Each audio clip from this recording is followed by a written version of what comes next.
Kyle Busch is having one of his worst starts to a season yet this year. After 10 races, the RCR driver is yet to win a race. This has put him at risk of not qualifying for the playoffs. Busch has blamed his poor performances on NASCAR's next-gen cars. In the last race in Talladega, Busch started the race in 4th position, but as he attempted to win the race, he lost several positions to finish 27th. After the qualifying session on Saturday, Kyle Busch was looking forward to the race. Here's what he said after qualifying. "Just come out here and try to do it again," said Busch, who starts 4th this week. "The guys at RCR and ECR have done a great job.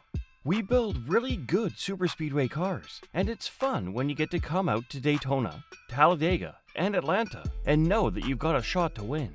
I mean, points will take care of themselves," Busch said. "If you run better and run well and can get stage points and get good finishes, then they'll take care of themselves. So we obviously haven't been doing that lately, and I presume we're lower than we want to be. But, it's just the nature of what we got right now."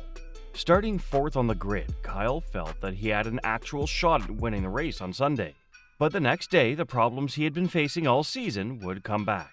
With 9 laps to go, Busch was still in for a decent result as he was running 8th. But as the third line started to form on the outside to compete for the win, Busch decided to get on it. That's when Ty Gibbs, who was running ahead of Busch, slipped and destroyed the chances for a 3-car wide battle for the race win. To top it off, there was another incident at the end of the race that pushed Busch's car even further back to the back of the field.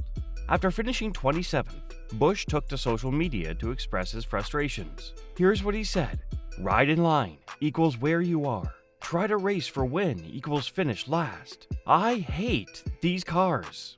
It is clear that the Richard Childress racing driver is blaming these new next-gen cars for his poor result. The next-gen or Gen 7 cars were introduced in 2022. The cars have been designed to increase the amount of downforce during the race. This was done to increase the car's cornering speed as they look to increase the number of street races on the calendar. However, this has developed some unforeseen issues for the team.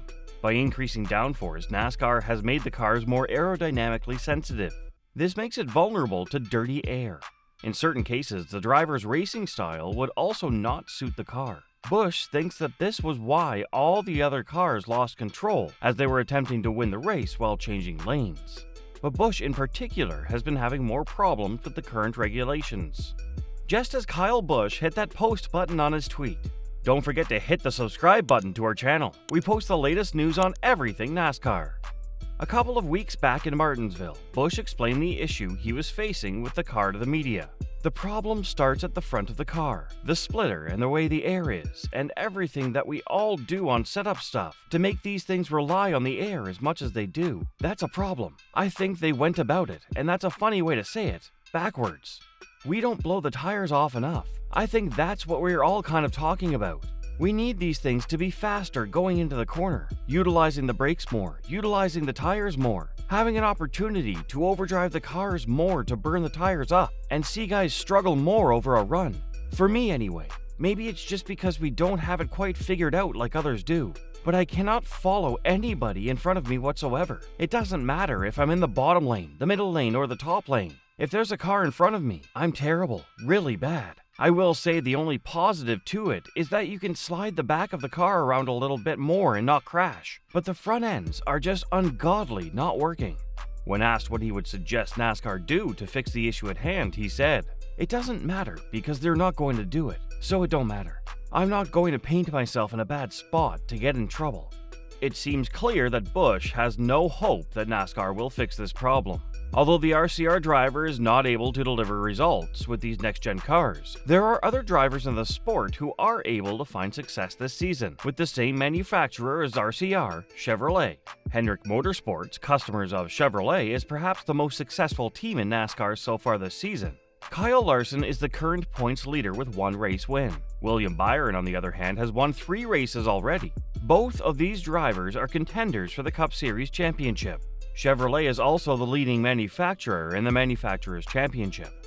Now that we know that the Chevrolet car is capable of fighting for the championship, the problem for Kyle Busch should be with his chosen setup or his driving style. Busch is one of the most experienced drivers on the grid. He's won 2 Cup Series titles. but from 2008 to 2022, he drove for Joe Gibbs Racing as Toyota as their manufacturer with the Gen 6 cars.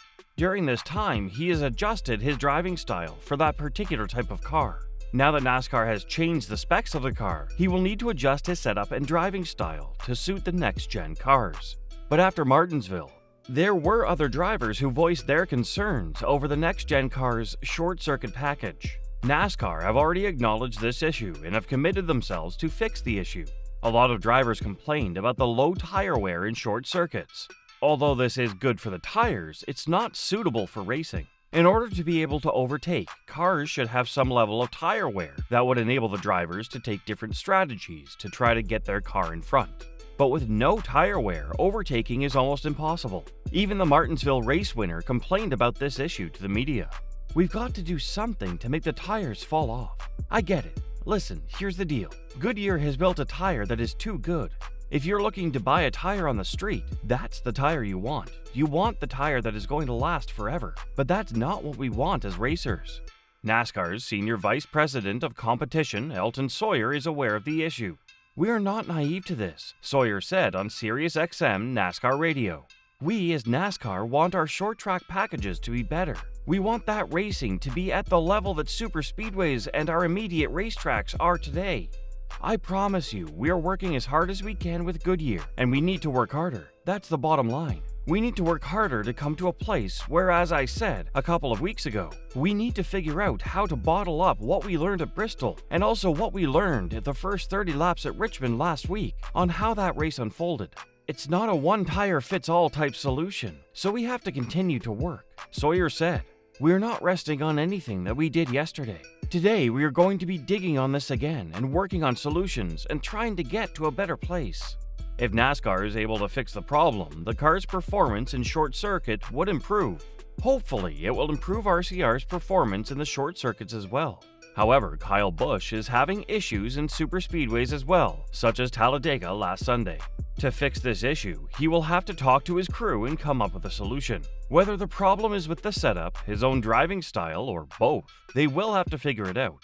With only 16 more races to go, Busch is yet to qualify for the playoffs. He's currently 15th in the points table, so he will be trying to focus more on winning a race to get the number 8 to the playoffs this season. If he's not able to do so, his future in NASCAR would be in doubt.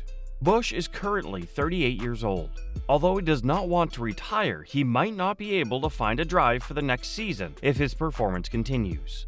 If he wishes to continue in the Cup Series championship, he will need to fix the issue at hand as soon as possible to get his number back to winning races. Whether it is a setup issue or a driving style issue, it will have to be sorted soon. Given that NASCAR wants to keep increasing the number of street races, it's highly unlikely that we will go back to the Gen 6 cars that had lesser downforce and less speed. From now on, the cars will most likely become more aerodynamically sensitive, which react a lot harder to the drivers' racing styles. Will Kyle Busch be able to fix the problem with his car in the coming weeks and qualify for the playoffs later this season? Post your thoughts in the comments section below.